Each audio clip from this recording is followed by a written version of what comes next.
Oggi vi vorrei parlare di un importante aggiornamento nel campo della ricerca internazionale che ha visto il nostro Dipartimento di Aritmologia del Maria Cecilia Hospital di Cotignola, Ravenna, come uno dei centri protagonisti. È stato infatti recentemente pubblicato sulla prestigiosa rivista internazionale Nature Medicine uno studio sul trattamento e sull'ablazione della fibrillazione atriale.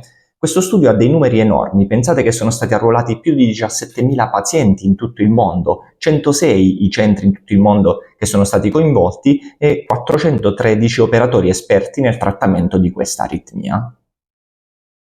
La metodica di ablazione che è stata utilizzata in questa ricerca è l'elettroporazione. L'elettroporazione è l'energia non termica, quella più innovativa che abbiamo per il trattamento della fibrillazione atriale, che al Maria Cecilia Hospital utilizziamo già dal 2022.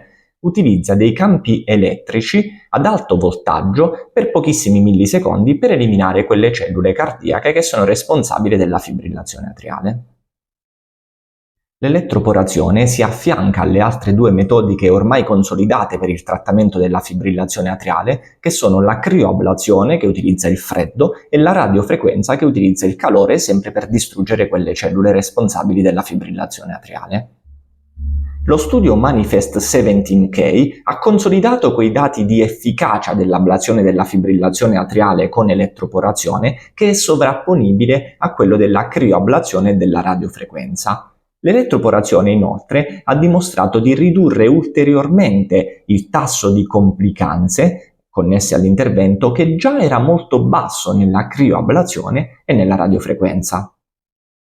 Si tratta di uno studio retrospettivo, quindi dati derivanti da procedure già eseguite. Ora serviranno degli studi prospettici per validare questi risultati, ma diciamo che il terreno sul quale stiamo lavorando è molto fertile. Lascio il link della ricerca integrale qui sotto, ovviamente in inglese. Per tutti gli aggiornamenti in italiano seguitemi sui miei canali social Facebook, Instagram e YouTube, Dr. Placentino Filippo, cardiologo e aritmologo. Grazie e buona salute a tutti.